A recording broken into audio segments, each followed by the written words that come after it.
Welcome back to an episode of Keeping Austin Queird. My name is Sky, and this is a podcast where we connect through colorful conversations. And today, I have the pleasure of speaking with Caitlin, who is a dear friend of mine. She works in education, loves the outdoors, loves staying active while raising 2 children. Welcome to Keeping Austin Queird. Thanks for having me here. How are you doing, friend? This is cool. This is cool. Yeah. I told you would love this and you would feel good, and it's a safe space. And I'm just happy you decided to join to share and tell your story. And you had a good idea. And I had a great idea. And you know what's crazy is I've been wanting to have this conversation for quite some time for the obvious reasons, and we'll get into that later. But I just think that it's really going to have such a strong impact on people, especially in the LGBTQ plus community. And a lot of people, think about this all the time and, either have fears about it, don't know what direction to do. I have a few friends that are currently going through the process now. I have a few friends that finally just had their children from this. So, but yeah, we'll get into the topic here in a bit. So before we do, I would love to share how we met. Sounds good. What do you remember? I was playing tennis with a friend, and someone came to the court, and we invited him to join us. And then you were meeting up with him, and so the 4 of us were playing, and I'm like, I don't really like that other guy.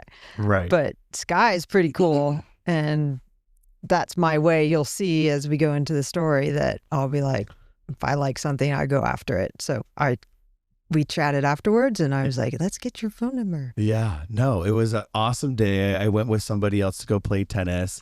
I feel like you weren't vibing with your guy. I wasn't vibing with my guy, and not in a bad way. Just, you just know when you know. And I was going to say, oh my gosh, this person is so cool. We're like very similar in a lot of ways. And honestly, our gameplay was pretty spot on. And I enjoyed spending my time with you. You're consistent. You show up, you communicate, which in these days are pretty hard as hell to find. So I really enjoyed that. And we continue to play tennis. You're like my number 1 tennis partner. And I just love doing that with you. So yeah, it's so much fun I know how you play. I get where the ball is going to not go. Well, you're always going to get those killer angles, but it's been fun to plan and show up and be there together. And then also getting to know you better too as a person. It's like we share stories about my growth through work, my growth through a relationship, and potentially moving, not moving, and same for you. So it's just been nice to not just have a person to play a game with that we both enjoy, but to actually grow as friends. So I appreciate you for that. Now, obviously, this is Keeping Austin Queird. Share with everyone how you identify. I'm a lesbian.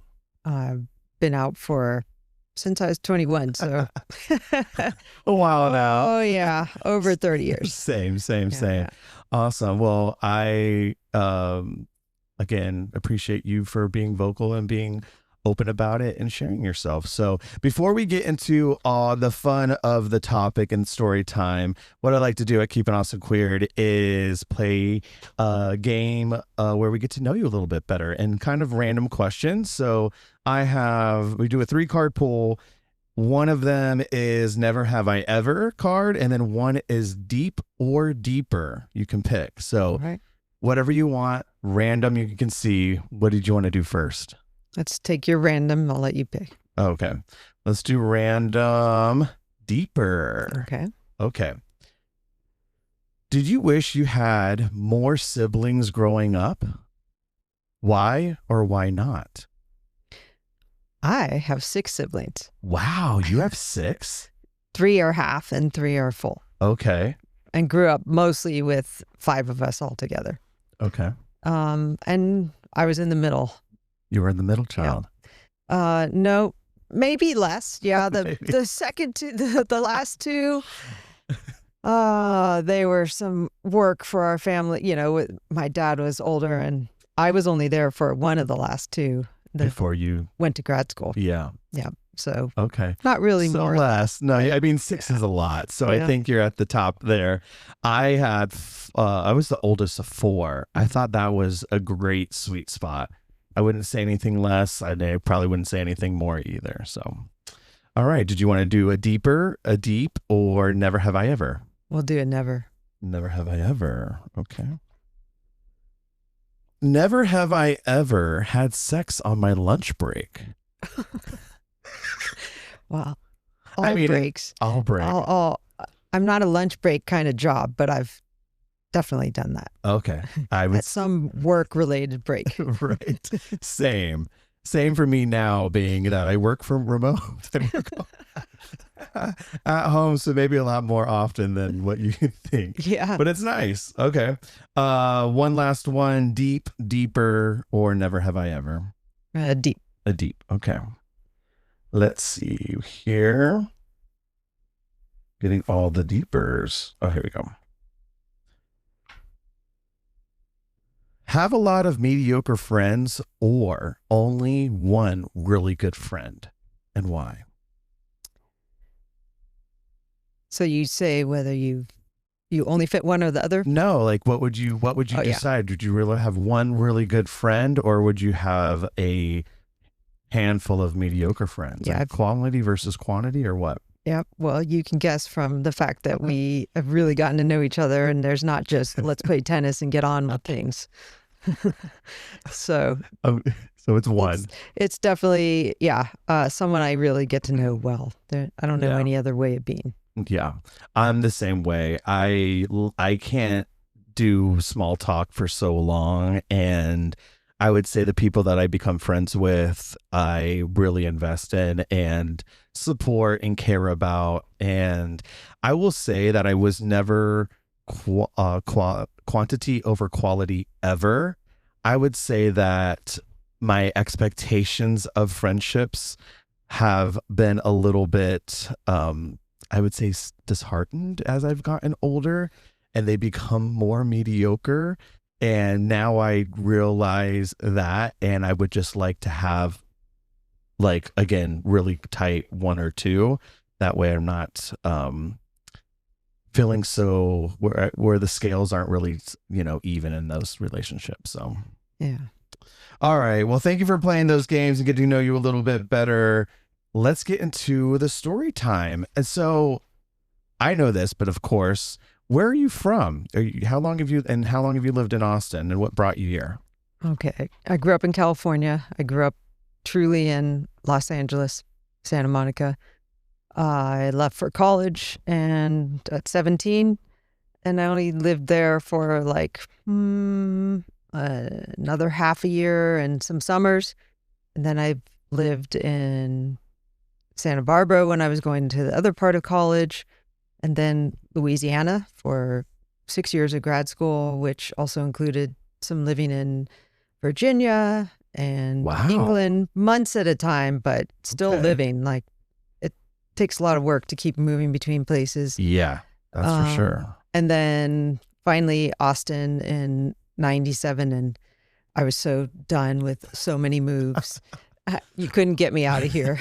We have that in common, though, because, I have Florida, Atlanta, LA, myself, San Diego, and Austin. So when I mean, you can only give away, buy and sell. And, you did it for your college and stuff, and I did it to advance my career as well. But man, when I got to Austin, I'm like, here, it's it. We're here. We're planting the roots down, so. Yeah. Now, what do you love about Austin? When I first moved here, having lived in Louisiana for 6 years, where people are awesome and the parties are awesome, I really missed the outdoors.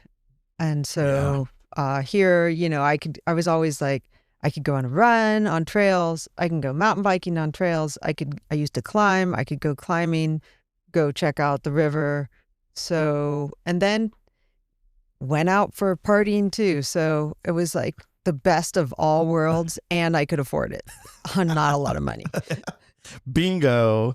And now you can't say that anymore here in Austin as far as affordability goes, because it's just as almost the exact price as California these days. I drinks and food and etc. So all right. Well, as far as topic goes, we decided to talk about, and which I think again is going to be very important, is you deciding to become a parent with your partner and have children as a lesbian couple, and not only do it, but do it, obviously living it, and do it, successfully in a way that I, know you to be just like, you have your family. And I had an opportunity to meet your family as well as your kids and your home. And it's just something that I know a lot of gay people, trans, man, female, anything, as queer people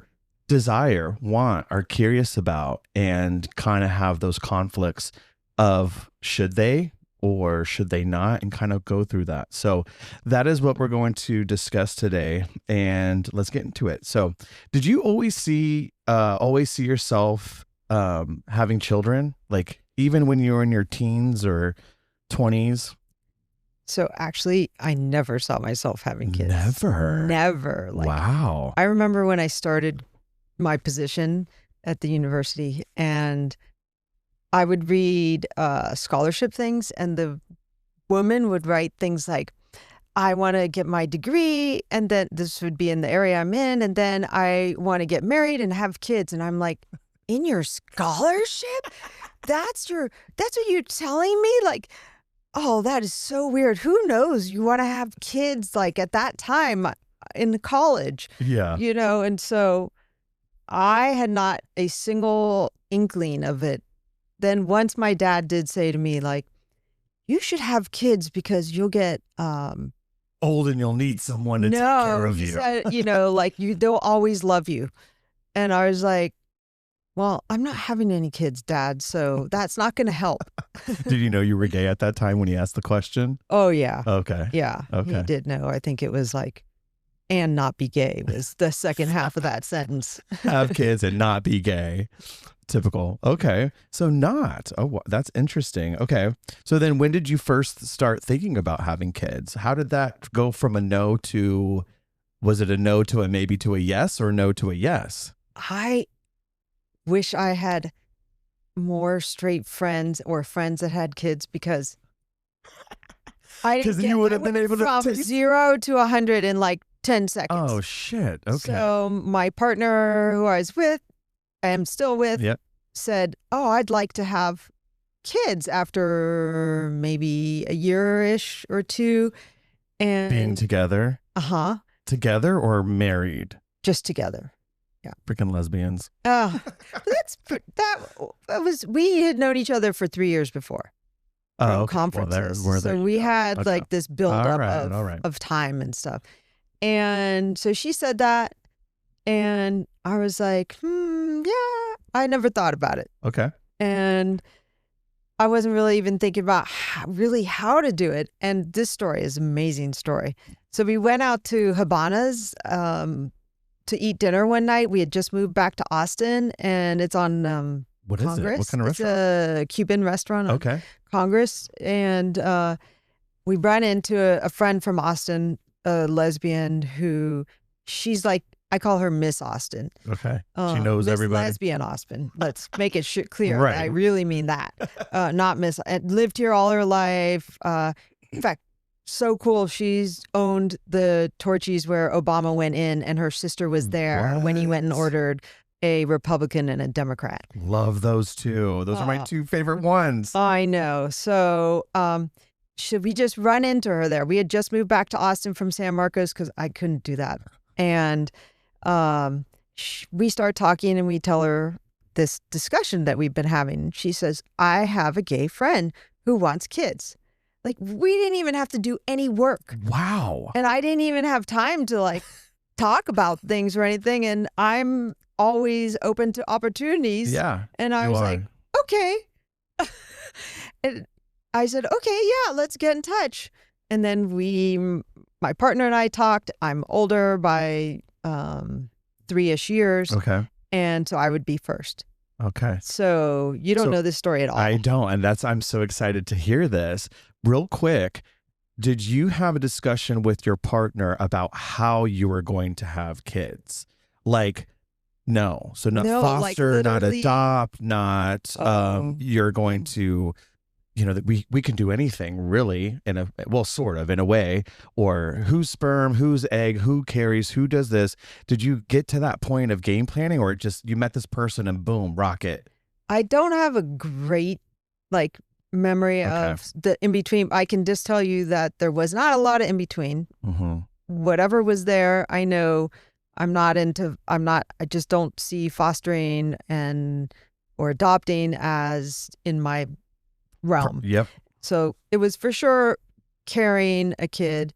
And then I hadn't talked to anyone about these things. And we're a little bit, not on the early end, but earlier end of we're older lesbians. And Denise was just like, oh, I know all these people. And so I said, sure, yeah, let's look into that. And then she knew another lesbian couple who had done, were friends with the donor. Okay. The biological father of their son. And then she organized that we met them, and they're like, no, they're just so straightforward. No, I've forgotten the word I want to say, but they don't mess around. And they just told us exactly how you do it when you have a sperm donor. Okay. Down to like, no, you don't use a turkey baster. They're giving you like the true Hollywood story, straight to the point, no sugarcoating. This is the process. And one of them's, in a medical profession, and they're both just like, we did it, and we're friends with the father, and our son's doing great, and these are the specific ways in which that would happen. How to go about it. Now, was the way that they described that to you, is that what it's kind of like canon information, shot out of a cannon? Did you receive that well, or did you have to go think about it, or you're like, oh, this is what I need, like go straight to the point? I was straight to the point. Like we just like talk about it. I'm like, oh, that all works. I could do that. And they go visit him all the time. I'm like, okay, I'm ready. And didn't ever wonder, like, what would my life be with kids?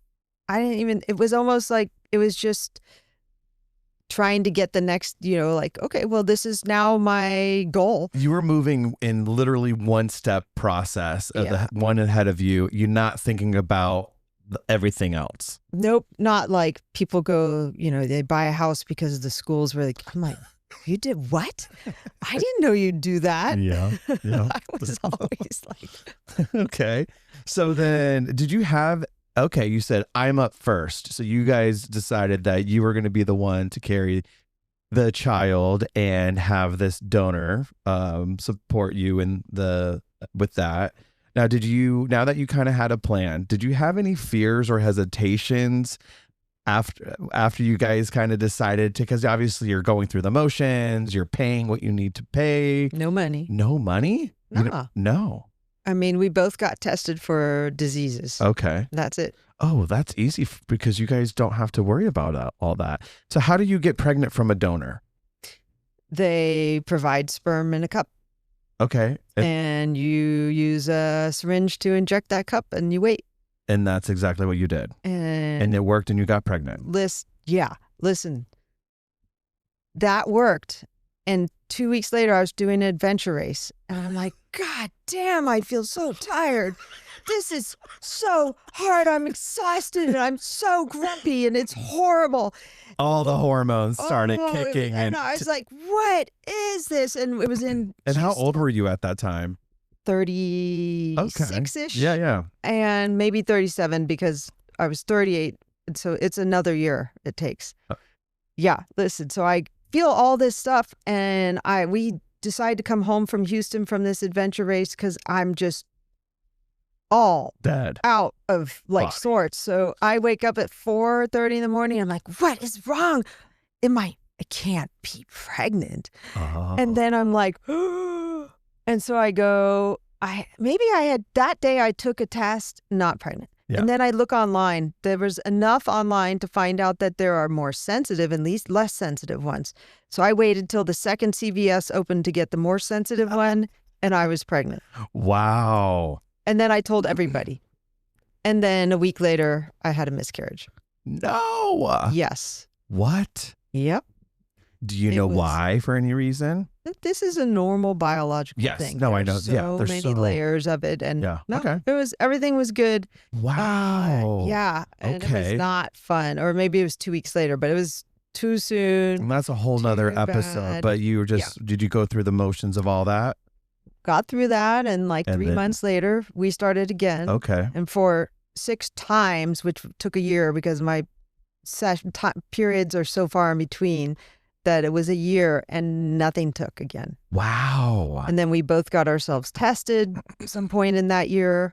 And the other person had I was going to say, sperm do you keep problem. knocking on his door? And Yeah, he was and he so kept doing sweet. it. He was so sweet Okay. and do anything. And I'd be like Wow. crying and like, because I do everything I do, I'd get done. Like, give me your sperm. I need it. Well, I mean, no, I was like, yeah, and you have to, and I don't know when my period's coming. So because it's so off from most people. And so I had to like try and use temperature and then I just try and figure out the timing. And it was hard. I'd end up getting an ovulation thing. So I got the extra information. And he was always willing every single time. And like, I'd come crying like, oh my God, this is just so hard. And finally it turned out his sperm were slow and low. Okay. Too much marijuana. Got it. And he was trying to tell me how I could get better. And I'm like, but we already know the problem. You told him this? Not that part. Okay. So did you just keep going with it? No, that was. You said I can't do you. And then I'm like, oh my God. I said to my partner, I was like, we should ask the person who becomes my daughter's biological father. I was like, he's in town. He works for South by Southwest. And we should ask him. Okay. We should ask him. She's like, okay. So I was like, hey, you want to go meet at Dog and Duck and talk? Okay. I sent him a text and he's like, and how long have you okay. guys been friends for? He's my mom's best friend from growing up son in New Zealand. Okay. And he said we met once when he came to the USA and he's like 10, I don't know, 6 to 10 years older than me. So I was like 8 and he was like 18. That would be about right. Okay. And then we met in 1997 when I moved to Austin. I went to New Zealand and we just hit it off. And then he came and stayed with us in San Marcos and then got a job in Austin 6 months a year. And and when I asked him, he goes, I already told you I would do that. And I was like, you did? He's like, yeah, if you ever needed it, I'd do it. And I was like, well, wow, the time has now arrived. I'm asking. And first everything. worked. Got the sperm, did your thing, got pregnant. Wow. Yep. And that's our daughter who's 19. Wow. Okay. And are you still in a relationship with him? I would assume. Yeah. Yeah. Okay. She visits him. She's visited him. Okay. We'll get into that a little bit later as well. Now, what I guess you did decide that was the path for you and that was your choice, doing the donor side.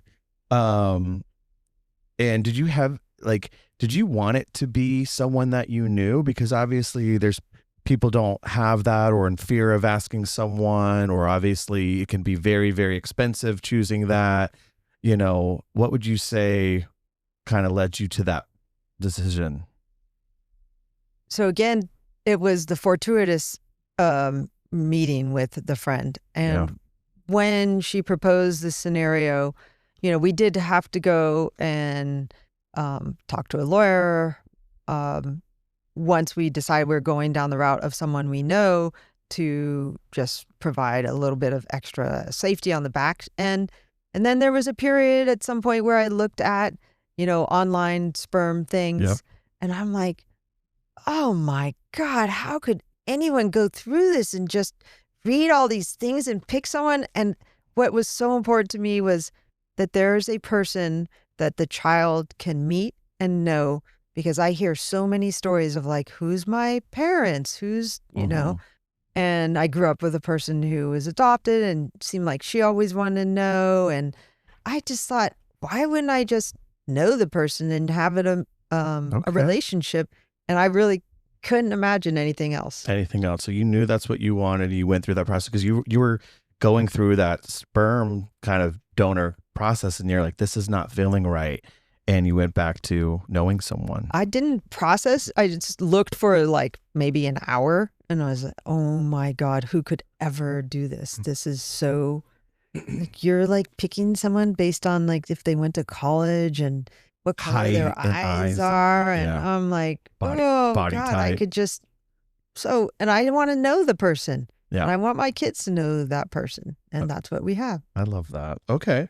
Was there anything that, and it was inexpensive on the detail side legally? Did he sign paper? Okay. You organized. So we got all these papers from the lawyer, and he signed that he doesn't ever owe anything to the child and doesn't want anything from us or the child, and we don't want anything from him.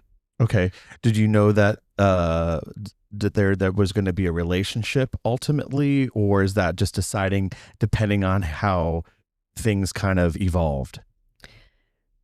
We told him we're open to, having things open. Okay. That was the goal of why you know the person. Right. And was he receptive to that? Yeah. Okay. But yeah, he didn't have any need or want to be a father figure. Right. Okay.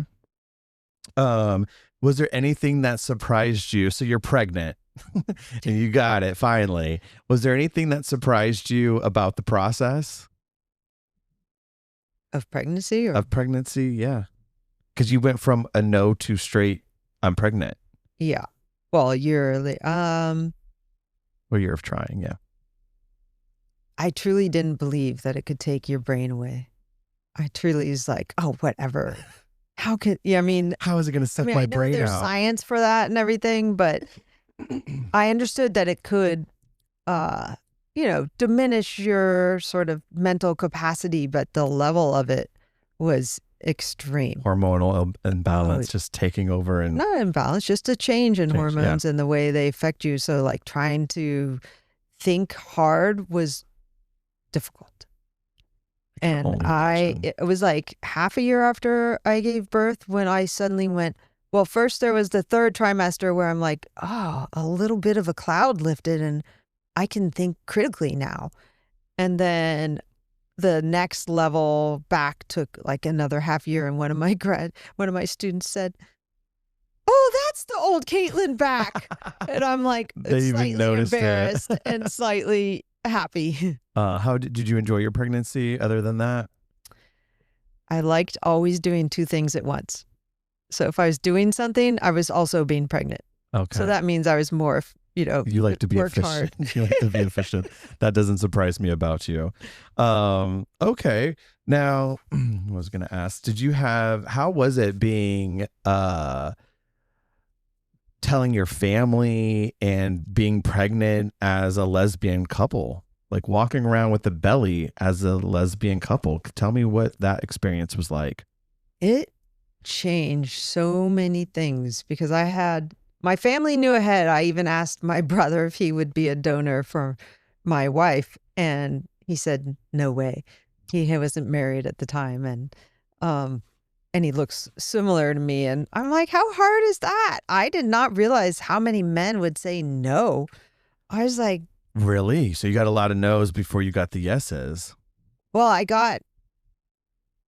for me, I got 2 yeses and no nos. Okay. But after that, for not me, that was not that way. Okay. And so telling my family, they knew ahead and everybody was fine with that. Okay. And then in my position, I was scared and there's no hiding it. And everyone knew our relationship. And the weirdest thing happened. This What? wife of one of the professors was in the seminary decided to throw for the faculty, for me, a baby shower.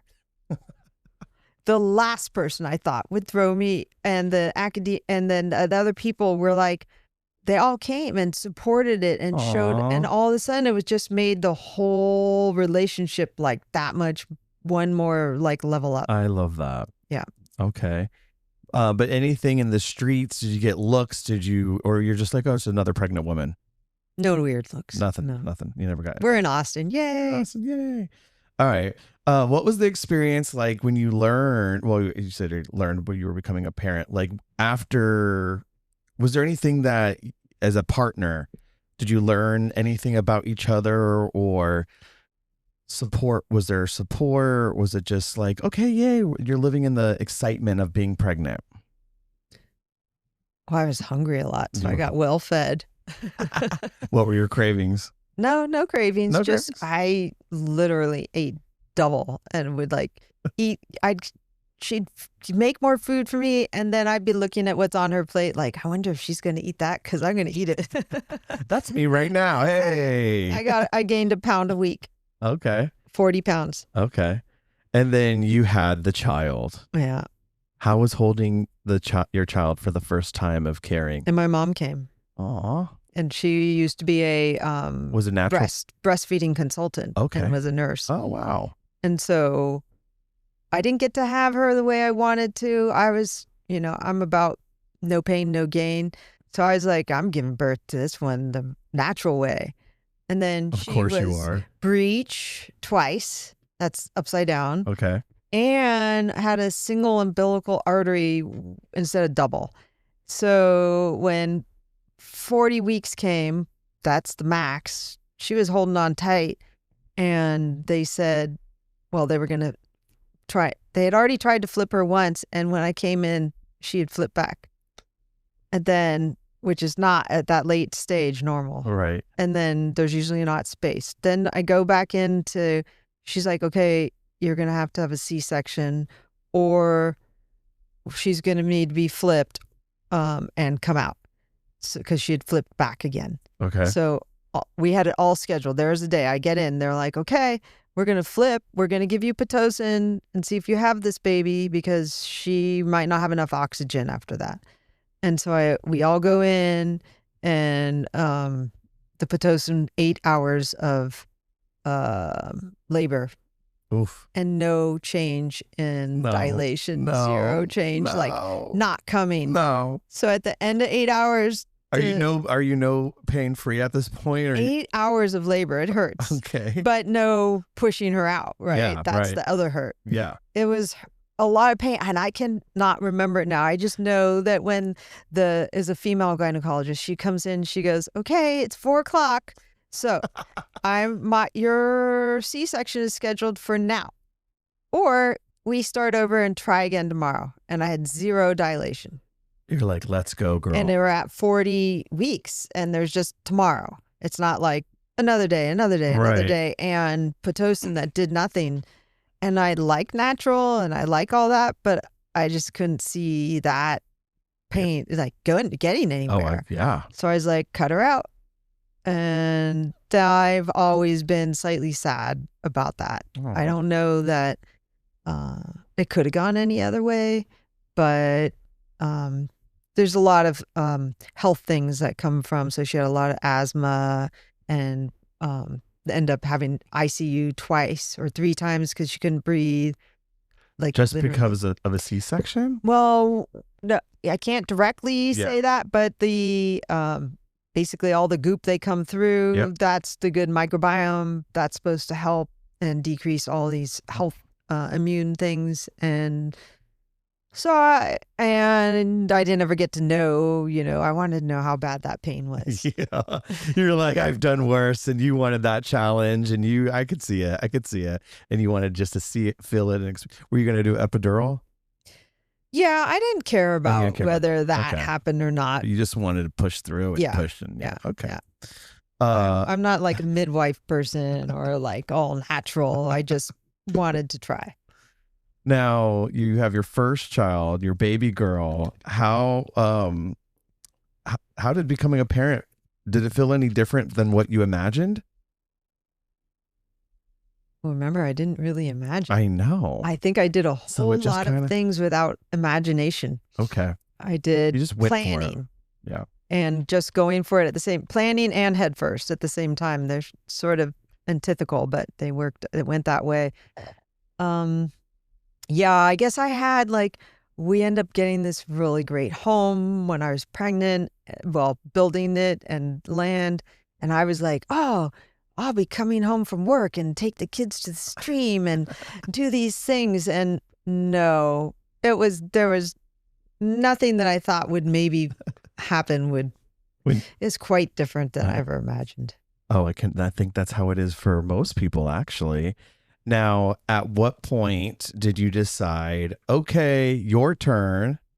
Because then your partner was going to get the chance to carry the second child. Did you guys plan a little bit more better on that one than what you did on the first one because of the obvious reasons? But like, walk me through how that went. Well, we asked the biological father at the time, very first time, would you do both of us potentially? Okay. And he said, sure. And so somewhere in the 18 months, 2-year range, like all the rest of the people do, we asked again and he said, okay. And so same dad as the first one. Same dad. Yeah. And there was 3 different tries, all with no success. And then I think somewhere in there, unbeknownst to us, he had started to date someone. He had never had he had a long-term relationship. In fact, there's a stepbrother out there. Okay. But not for not that when I ever knew that. I met him right at the end of that one. Okay. And so he, part of a personality to say yes to having a kid that you're not the father, you don't spend time with, takes a certain personality. Yeah. And for sure, not a personality that like thinks, I want to be a dad for like it could be. I mean, the first person I tried with really wanted to be a part of it, and I found that just fine too. But it's not all. That's because he's gay, and so that was not the traits, but that it would work. Right. But as a straight person, the personality is generally different. Of course. And that changes through time and, experience and their own relationships and everything else. And so he changed when he got a long-term girlfriend who did not want kids. But he just was like, no, I'm not spending time on this. I'm done. Yeah, we tried. Yep. Okay. So then you moved on to the next. So no, then it was like, oh. And I like would ask, not the catalogs again, not the catalogs. Yep. I looked there and I was like, I cannot do this. I can't do it this way. And then I'd ask all kinds of people, and based on person traits that I would hear them say that made it seem like maybe they'd be open to this. And I'm the kind of person who just asks, and they could be the people who say no. Yep. And so like my brother said no, and some closer male friends, and 4 years, well, essentially 3-ish years out, we meet this other person and he says, I'm never going to have a long-term relationship. All my siblings, 5 other siblings, so similar to me, all have kids, and I'm older now, and it's just not, in the cards for me anymore. But such a great person and so giving and always there to help other people. I love that. And we would see him out and go see music, and that's how we met him, through live music and a person he knew who was playing also. And so I said to my partner, I'm like, I think he's the one. I'm going to ask. So we said, hey, would you come? We wanted to chat with you some. Maybe you come over to our house one night. We're going to cook you some dinner. Come over. Yeah. Well, you're like sweeting them.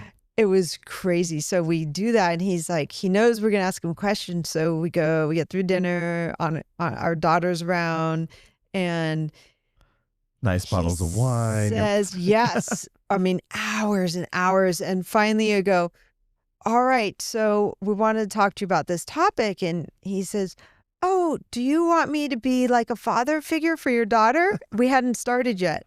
And we're like, oh, yeah, that'd be nice. But also, would you be a sperm donor? And then he was like, oh. He didn't expect it? No. Okay. Zero. And we're like, yeah, we love the idea of a father figure, but this is what we're also asking. By the way, we got cheesecake. Yep. And he had to take maybe a couple weeks. There was some religion involved and friends. And the friend we met through said to him, I wouldn't do that. And so you had to think about it. And he came back on his own, and there was family things. It was touchy for him. And we had to, you have these questions here. Mm-hmm. Deeper was shallow. Wow. There is no deeper than the discussions we had to go through all the parts and get to know each other deeply. Because I did not know him like the first sperm donor. Now, that was important to him more, or was it on both sides? It was just, that was how it went forward. Just like really talking about our personalities and our lives and, beliefs. And there's a lot of deepness. You really have to get through it all to make sure you're going to be okay all together. And then how long did it take for him to then decide? Well, a couple weeks until he said yes. And then there was, I'm thinking 3 or 4 times. Okay. And worked. Wow. And then kind so of generous and so nice. Would come to our house and literally and figuratively. Yeah. Hello. Okay. And then now your partner's pregnant. And then were you just like 2 and we're done? Oh, yeah. Yeah. Okay. Yeah. With all that, I mean, I hope so, but you never know. No. And so 2 and done, and she got pregnant. And then how was it having your, I think 3 or 4-year-old daughter at the time, and then now your partner's pregnant? How was that experience, raising a toddler, partner's pregnant, 2 lesbians? Now you're going through the supermarkets and seeing kind of more of a family sort of situation. I know we're in Austin, but did you ever have anything said or any crazy moments or anything that was looked crazy? No. That's amazing. Zero. The zero, like intentional. It's those, oh my God, microaggressions that have, I didn't know that word. It didn't used to exist in our time. No. And it's just worth knowing. When you go out to dinner and they want to give you 2 checks every single time, you're like, what about this situation looks like 2 checks? Like, are you always going to ask us 2 checks? Yep, they do that to us. No, it's not 2 checks. That still bugs you. Well, it's clear, like, yeah. Once I thought about this, we'd always look at each other and be like sort of sheepishly, ha, ha, ha. Yeah. Okay, whatever. Yep. Funny. All right. Now, what do you think? Now you have your 2 beautiful children, a boy and a girl. Did you care about what sex you had, or was that a conversation? I definitely thought I wanted a boy. Okay. And then I found out I had a girl, and I was like, I don't know how I'm going to do girls. In fact, our daughter was telling me the other day, she saw some picture and she said, my hair was always not quite right. And I said, like, I know. We tried our best. We know when you'd come home and your hair was in a tight, pulled back ponytail, we'd know someone did it for us because I'd put it in and it'd all just slide out. Because you guys are more on the not feminine roles, you and your partner, so like having that was just a little more, it was like well, I mean, I used to have long hair and I used to have ponytail, but my hair's fine, and and then her hair's fine, and since I never had very good skills at it, it just didn't get any better, and my partner not at all. And so I think we did fine on that front, but she was, like noticed that her hair was never quite perfect. And so, thinking of a girl, I just wanted the more physical, outdoorsy Yeah. sort of mindset, but it But was not any kind of disappointment. but then you got your son, and then you got to have those A opportunities. little bit of both. A little bit of both. Now, what would you say is what do people most oftenly misunderstand about LGBTQ plus families? The questions we have here are one of the big things, which is like, how did you do it? How'd you do it? Which is why I wanted, when you came up with the idea, I'm like, oh my God, you wouldn't know that I will share. If anyone asks, I will share right down to the last detail, because I want them to know that it's a conscious decision, despite me going into it fast, and takes work, and it doesn't just sort of happen. You know the day, my birthday, I found out I was pregnant. My day I turned 38. You know the date you conceived, every little step that it took to get to that. And plenty of people have that for other infertility reasons, but correct. And so other than that, it's been so smooth in Austin. Nice. Okay. I love that. And I love that you've been experiencing that with you and your family. Obviously, that's not the case for everyone everywhere else, but it is nice to know that Austin has supported you in that. So you haven't really encountered any stereotypes because of same-sex family that often. I can add a story though. We lived in Hungary for 4 months. Okay. And I went for Fulbright and we studied, it's worth saying, amphibians. Okay. And so we went and we put our son in school, and it was English speaking school. And when Mother's Day came around, he says, like you could say in Austin, and this is the same prime minister who just got kicked out after over 16 years, who made it so there's no gay pride parade last year. Oh, wow. Made it illegal and made it so I couldn't adopt my son in Hungary, and by changing the rules. So he's at school. He says, well, I need to make 2 cards. And they're like, why? And he says, because I have 2 moms.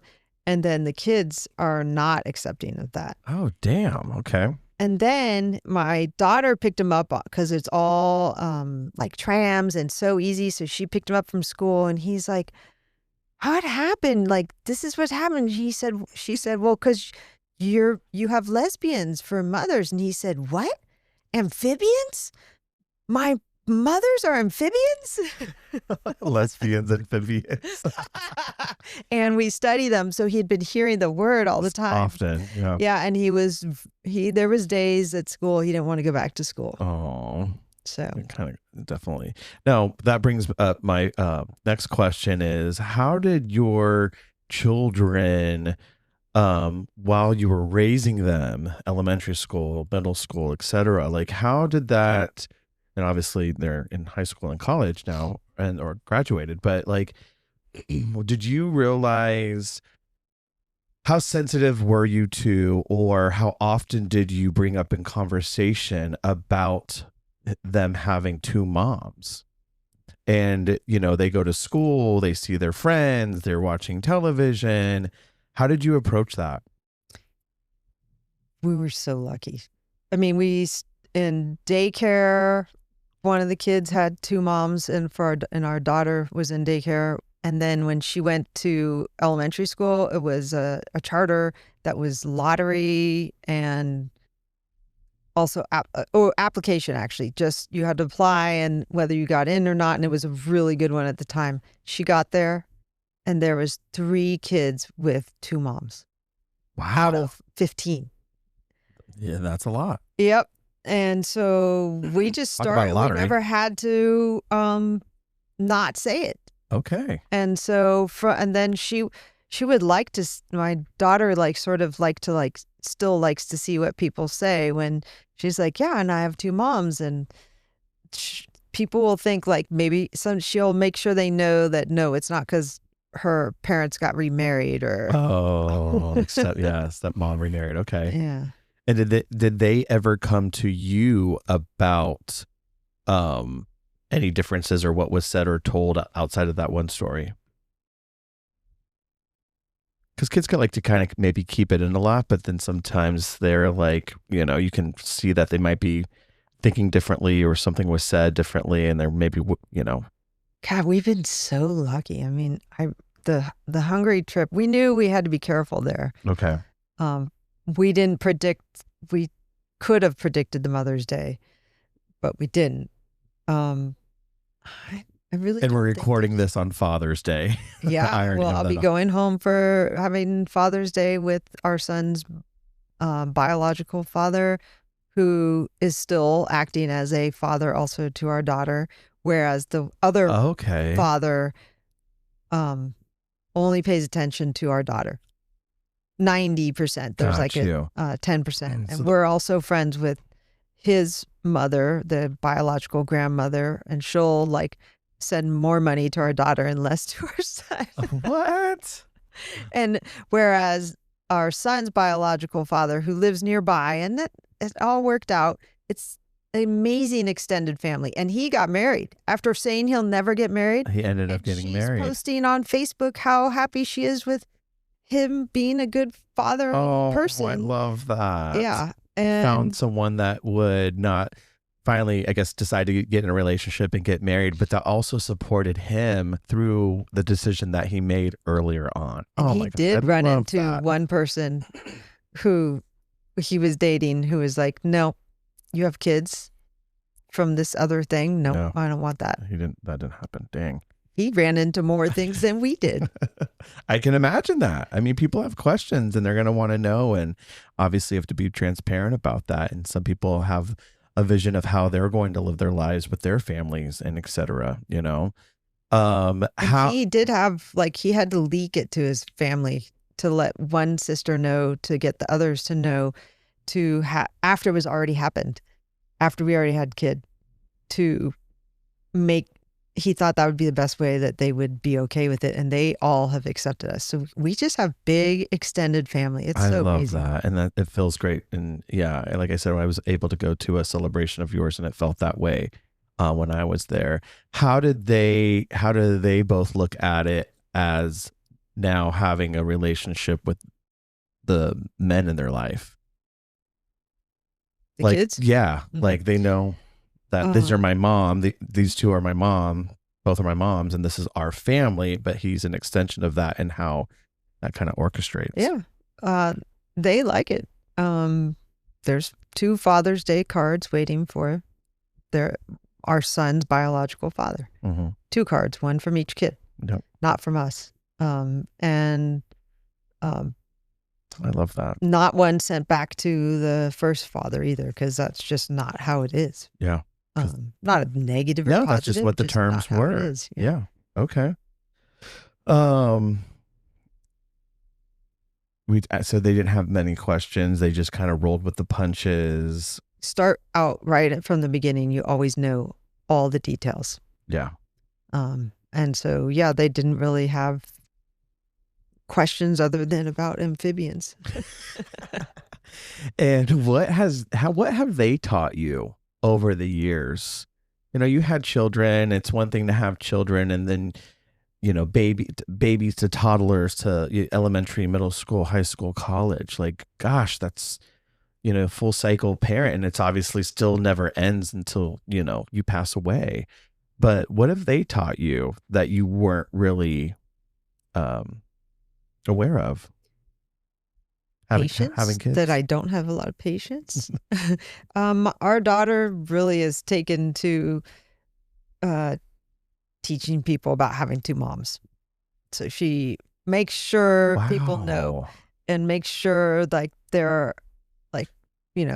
no confusion. Even if they go, she'll take it a step further. And right now in the places she's in college, it's very religious. And it's not a religious college, it's just a religious area. And one of the parents was like,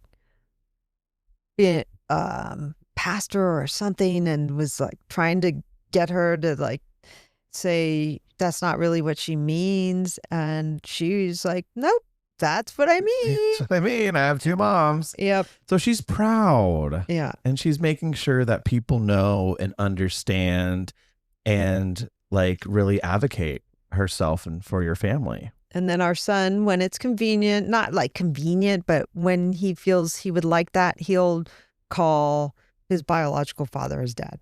Mm-hmm. And it just like, it also just makes less words. Oh my gosh. You just don't have to say a whole bunch of stuff. He's just like, oh, my dad does such and such. And I'm like, I do that all the time. So cool. Yeah. Why not? I love it. Who cares? Like if people think my name is Scott sometimes, and I'm like, you know what? I don't really care because I'm not trying to know you like that, and so just whatever. I get it. So, well, that's I love that about them, that they do that. What is one thing that makes you laugh about being their parents? Is there anything? Oh yeah, I do. Everyone assumes I'm the biological mother of our son. Oh. And that Andrea's the biological mother of our daughter. Yeah. And they haven't tried to make the kids, they're zero related to each other. Uh-huh. No one's ever, so many times people do that kind of thing. You hear that in other cases. They've never tried to figure out that the kids are related to each other, but they definitely have like completely mismatched the parents. That's funny. Now, do the siblings, do they act like brother and sister, or do they have like the kind of like the step vibes? I've had step siblings and half siblings. No, they're 100% brought up together, and yeah. Don't think anything different. Yeah, I love that. And obviously we said that the donor has a big role in your life, continuously one of them.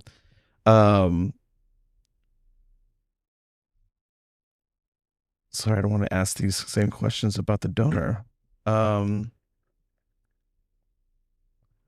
What is the most embarrassing parent moment that you've had?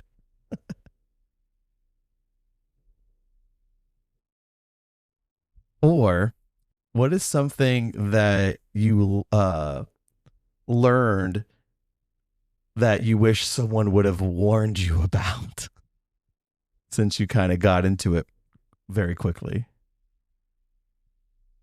The getting into it quickly, I wish that I had grown up with, like, my siblings. We all had kids late too, so we didn't grow up like taking care. It's like people are like, I know how to take care of kids. I've always done it. I've always done nephews and things like that. Nieces, nephews, brothers, babysitting, and all the kids around. Yeah, I babysat, but I didn't take care of like babies or anything like that. And the reason I went so fast, I think, was because I just knew so little about having kids that I didn't think about what I should stop and think about. Were you that parent that, because I could kind of see this in you, and I don't know if this is for certain, but like had the books, read the books? No, you just did it. We would get some books because our son was more difficult and I read for work.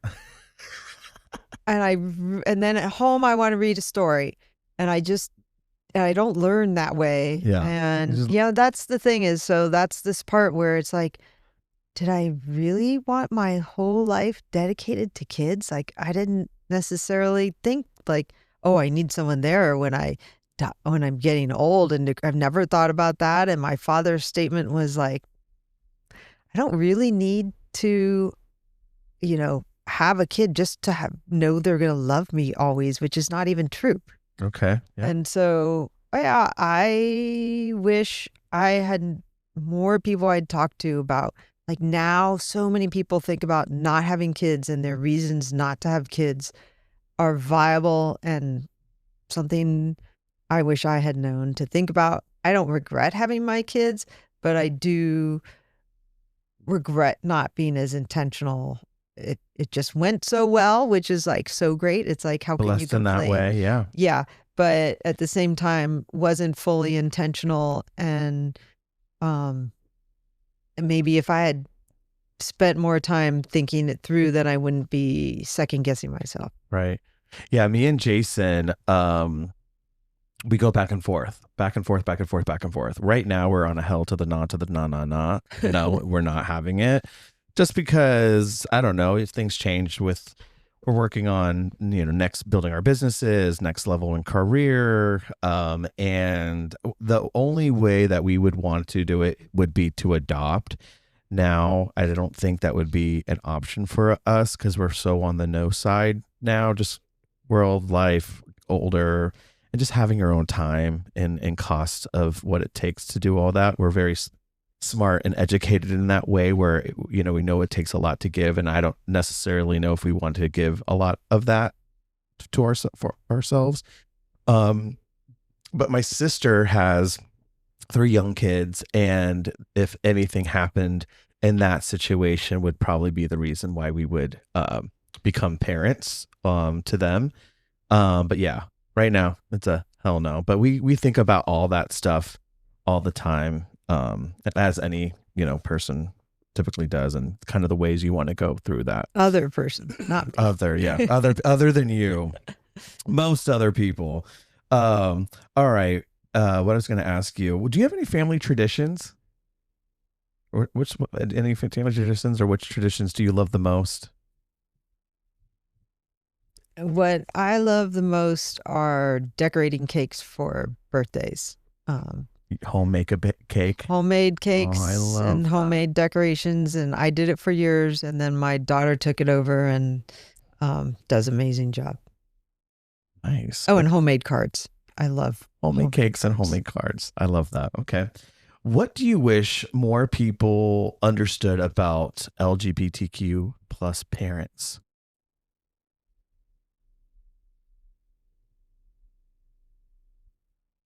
And not just in the state of mind of Austin, but everywhere else. Because as you know, a lot of people don't think we deserve to be married. We do not deserve to have kids, all that sort of stuff. So yeah. what do you wish more people understood the legal rigmarole it takes to be able to be in the hospital with, to adopt the kid that you didn't give birth to, and then to be able to be in the hospital with the kid you didn't give birth to. Once you're adopted, that gets you through that part. And then with your own partner, like being able to be, say, in a hospital, and before gay marriage had happened, there was a lot of work we had to do to get some basic rights that any straight couple had. Wow. Dang. Okay. Now, what advice would you give someone in our community who wants children but isn't sure about it being possible? What would you suggest now that you went through all that, took the route you took, and one's graduated college, one's in graduate high school, sorry. Yep. Like where do you? Well, I think people would help to have conversations, like just put it out there for the world to help you out. And so I've had a previous acquaintance who asked us as a lesbian how we did it and what we do. And having people to talk to about it, asking how they're doing it. We were there to help just the way those two lesbians that helped us. Yeah. And we would go back to them every so many months, and they always are still cheerleading us with their, being 10-ish or so years ahead of us. And we just watch how their life has gone with their son.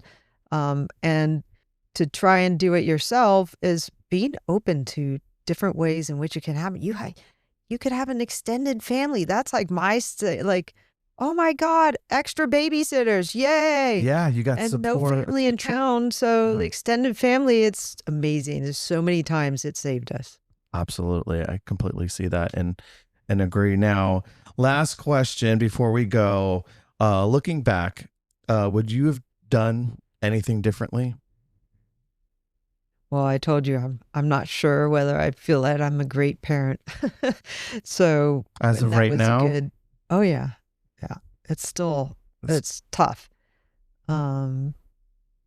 other than that, that I wish I had known to think through more of what it was to being parents because of Yeah, how quickly but it do took. you ever think that any parent really thinks that they're got it all or doing it all?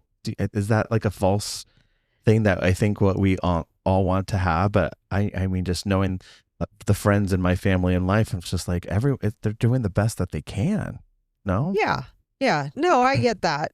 Um, but if I had may spent more time thinking about what it would all mean and look like, maybe I'd come out on a different side. But in terms of where I am now, I mean, it was smooth sailing. It's hard to regret anything. Nice. Okay. Well, to close out our conversation on Keeping Austin Queird, we like to do a game called Yes Queen and Girl Bye.